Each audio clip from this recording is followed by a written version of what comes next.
For the past 12 years, the Russell Rush Haunted Tour has investigated some of the most intense paranormal activity in South Texas. From personal attacks to spine-tingling moments that left us speechless. These are the 10 most terrifying moments in Haunted Tour history that prove once and for all that ghosts are real. No.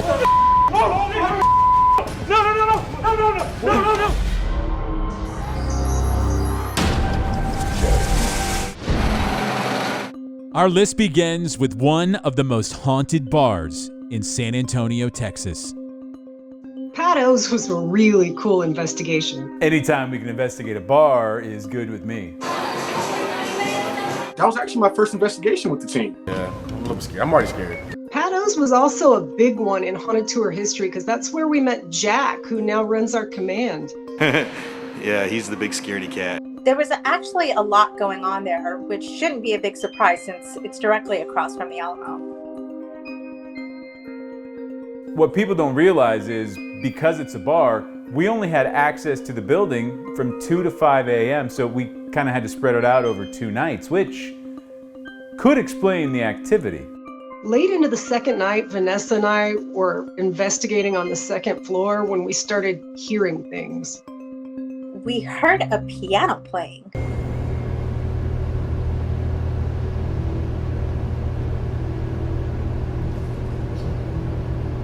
It was loud enough that I thought for sure Bobby was messing with us.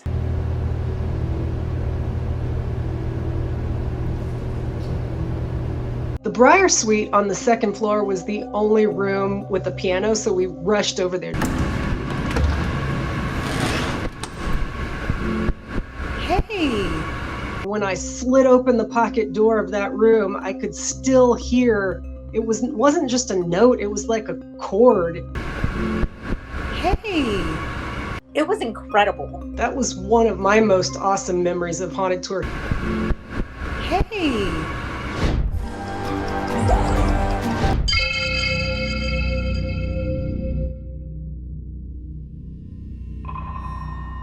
The Spanish Governor's Palace dates back to the 1700s. It may be the oldest building downtown.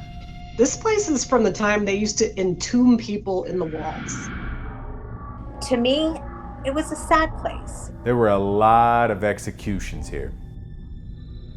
The first thing we do on any investigation is go lights out. This being such an old building, not all the wiring was tied together with switches, so we just shut the main breaker off.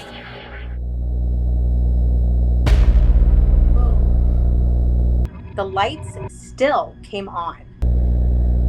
Holy crap. I'm just standing there asking them to turn the flashlight on the bed, and the wall light pops on.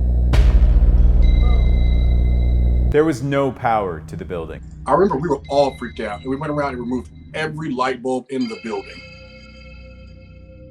They still found a way to mess with our electronics. Late into the night, we were focused on investigating a bedroom that people had seen a little girl in, so I broke out the PX. The PX is similar to the Ovilus. It's from the same company, and it kind of is able to turn electromagnetic fields into words. What the hell? All of a sudden, the voice changes. It's like someone had taken over the PX. Sounds like I hate you. Yes. I wasn't super concerned until it started speaking in full sentences, in reverse mode, I might add. Are you out here? Why are you out here? Did you hear that? Turn the light out. Turn the light out. I was like, holy crap. I've never had that happen before. Turn the light out. Russell drags us to a lot of interesting places. With church. Honestly, we probably needed it. Frank had some really interesting history. It was the first integrated church in San Antonio, which led to cross burnings out front. It was a dinner theater, a restaurant, and a bar, and now home to a little kid ghost. Little Eddie. So behind the scenes info, the little boy that played Little Eddie is my son.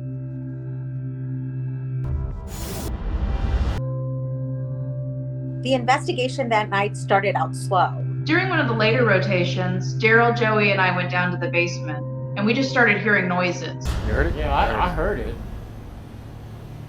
Are you in here? We hear a noise in the corner, and we go over there, and then the noise happened just right where we were. It really felt like we were chasing a kid around the building.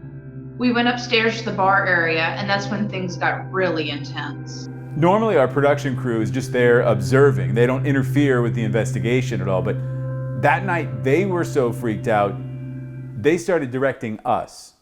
And that's when it happened. I just heard it right here again. God. Something just tugged on my shirt. Really? Your shirt right now?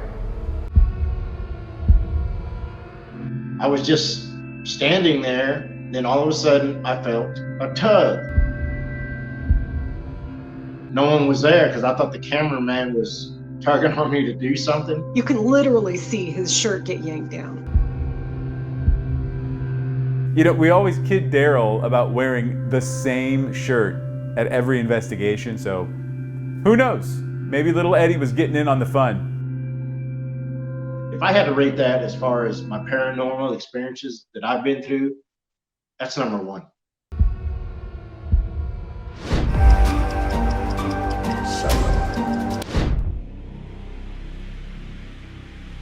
The ghost town of Helena is by far my favorite investigation. Some of these places you just go to and get a feeling that you can't shake. That one did a number on me. Helena is just overwhelming with all the activity there. Just looking at the Ruckman house will make you want to turn around and leave.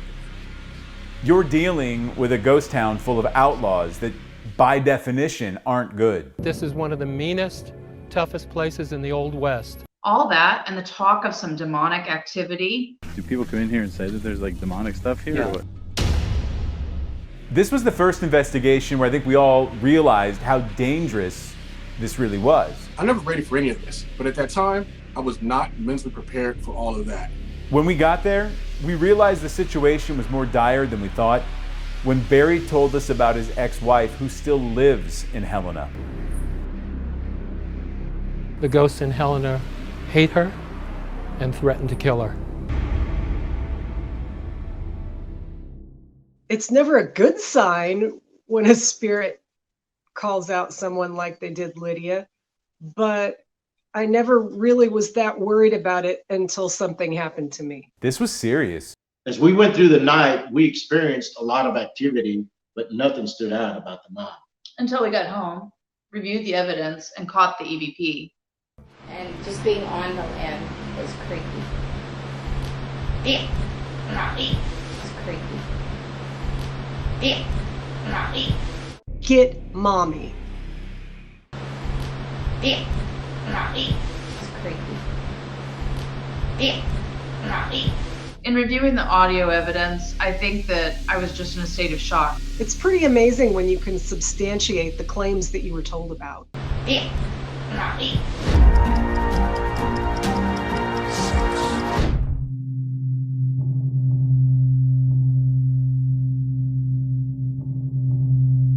The ranch was the first residential case we ever took on. There was a lot of disagreement over whether to take the case or not. This nearly tore the team apart. I was concerned about us making a TV show out of a residential case because I'm not sure that we can actually help them. We can investigate and see what we get, but that might make things worse for them. This family had really been through the ringer. Essentially, the family had to abandon their house due to severe paranormal activity. We're talking things being thrown around the house, people being held down in bed. The last thing you want to do is not find any kind of evidence and make these people feel like they're crazy. Once I met the family, though, there was just no turning back. You're my last hope to try to get her back. We went in there and took over the entire ranch for several days. The family didn't feel safe anywhere, especially on the second floor. Nobody wanted to go up there. Except you. That's where you chose for us to sleep for the weekend. So the family said that they used to see out of the corner of their eye a shadow sneak around the wall and go up the stairs. We caught a lot of stuff at the ranch, but nothing upstairs until we got home and reviewed the cameras. I'm watching, And then I see this black figure moving around the wall and up the stairs.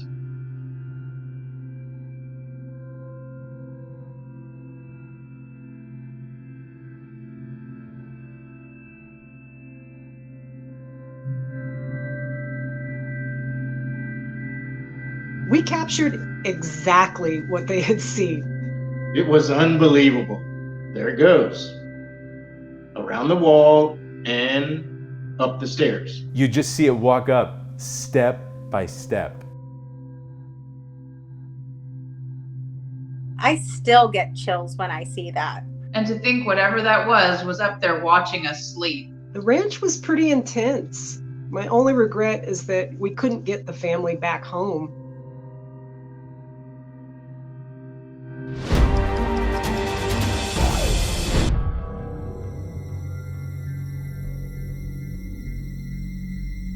I must have investigated Yorktown hundreds of times. It's one of our favorite places. Voices, shadow people, full body apparitions, balls of UV energy. Being investigated there for so many years, there's no telling what was brought in or has been opened up. We've actually featured Yorktown several times on the show. It never disappoints. The feeling at Yorktown Hospital is pretty intimidating. It makes you feel like you don't need to be going in there. On our very first visit to Yorktown Memorial Hospital, it was right when the hospital had opened up for investigation. The team was gathered in the delivery room around one of the original gurneys. They captured this blood-curdling scream. You see them talking amongst themselves, not even reacting to anything. They didn't even hear it until they reviewed their evidence. I've always wondered about that scream. To me, it's like some residual haunting of a woman who maybe died in childbirth.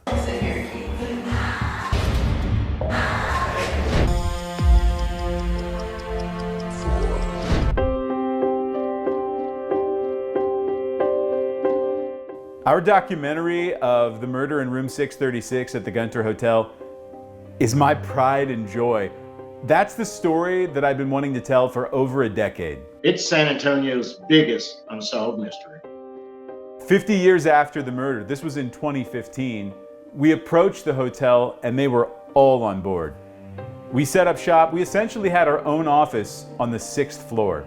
We had complete unfettered access. Especially to present-day room 620 and 621 that were room 636. For 3 nights, we investigated both rooms nonstop.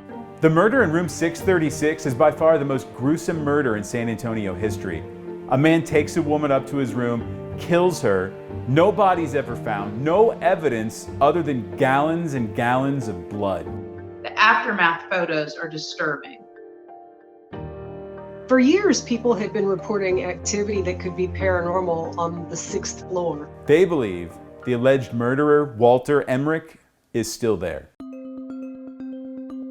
Guillermo, who had been researching this for years, warned us about Walter, but we didn't take him serious enough. Night after night, things just kept amping up until that final night when things came to a head with Daryl and Kendra. We started asking Walter some really tough questions that he didn't like. That might have been somebody's mother. Did that make you feel powerful? To hurt somebody that was weaker than you? All of a sudden, I felt this burning sensation on my arm. I get up to look, and sure enough, there are giant red marks on Kendra's arm. What the f? Look right there. You see it? Almost like this is what it felt like somebody grabbed me and pinched me. Ow. Kind of burns. You piece of I was in the room that night, and upon seeing that his wife has been attacked, Daryl erupts into a fit of rage. You come over here and do that to me, that's my wife. Walter's anger overtaking us is exactly what we've been warned about. Producers made the decision to pull us out and end the investigation.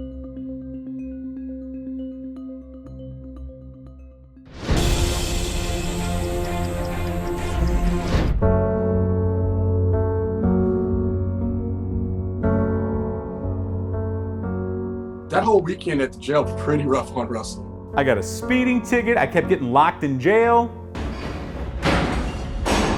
Oh, come on. Seriously, it was one ticket. Did I mention that Joey left me alone and flew to Vegas for the weekend? I should have just went home right then and there. I'm glad we had something to laugh about initially, because as the night went on, things got pretty serious. This jail is an amazing piece of history. But it's got a pretty dark past. There were some questionable deaths at the jail, not to mention some deputies who died in the line of duty who also may still be there. I think there's something more than the obvious going on here because of what some people have seen. All of a sudden there was this big looming dark mass, the biggest, darkest mass I've ever seen. As we started the investigation that night, I called out to Ben, who was running command, and was basically like, hey man, F everybody else, you're watching me tonight, I'm alone. Tonight, it's me and you, man. You want my eyes through this, alright? So if you see something, Keep an eye on me, all right? I got you. When you're alone investigating, things seem to be drawn to you, almost as if your fear is an energy source that they can feed off of. I was a little bit worried. I can't explain it, but all night I was drawn to this room that was down that dark hallway. Oof, I hated that hallway. Something told me I need to go in that room, and I stupidly, being alone, take the camera on the tripod and put it right in the doorway. That was my first mistake. The rest of us are scattered all over the jail, oblivious to Russell's situation. As I called out to whatever was in the room, Truce right now, all right? I started to feel dizzy. I could barely stand. I realized this isn't safe, but I've also trapped myself in the room with the camera right in the doorway. At that moment, in my weakest state, something tries to push me down to the ground.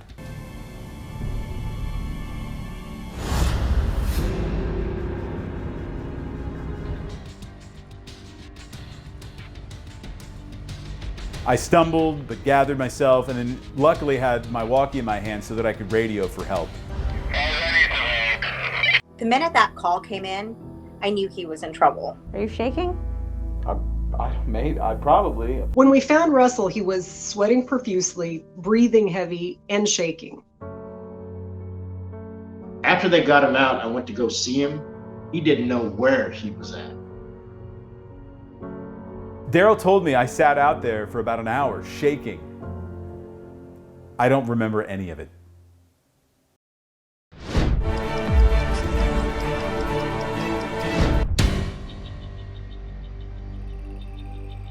I can freely admit that Big L's bar was one of the most surprising investigations we've ever done. I don't think anybody on the team actually wanted to do it. I mean, Al's a prankster, right? I thought for sure we were being had. Well. My man! What's up? Russell Rush, how you doing, brother? But still, a chance to hang out with Big Al? Who wouldn't? The bar is located in Waxahachie, Texas, which is already a well-known haunted area. The building is one of the oldest on the square.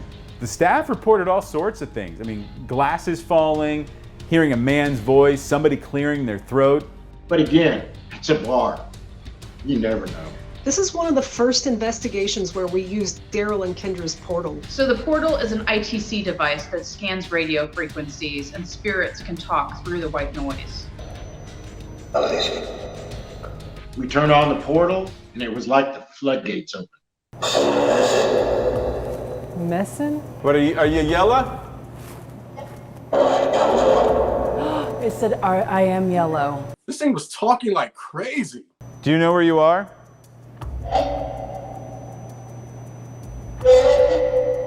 Dead? No way. I think we all thought it was pretty cool until the voice on the other side threatened Joe. Can you come touch this device in my hand?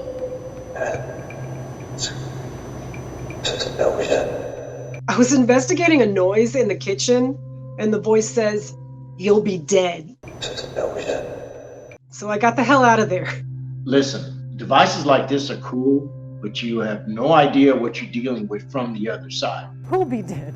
I don't know, it just said they'll be dead.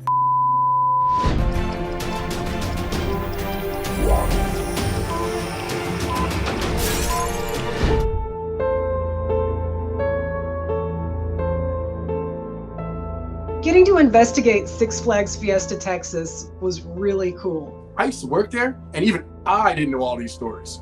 The team at the Zaragoza Theater had been seeing things for years. First thing I thought of, this being a theme park and all this electrical equipment, this could be a fear cage. Or give a ghost energy to manifest. I just remember how cold it was in that theater, so feeling cold spots was out of the question. We're investigating, going through rotations, picking up little things here or there, but not that big moment we were all hoping for. It's late in the night, so we all gathered around the stage for one final session. You can see all the equipment scattered on the floor. I think the staff from the park was just hoping we'd call it quits.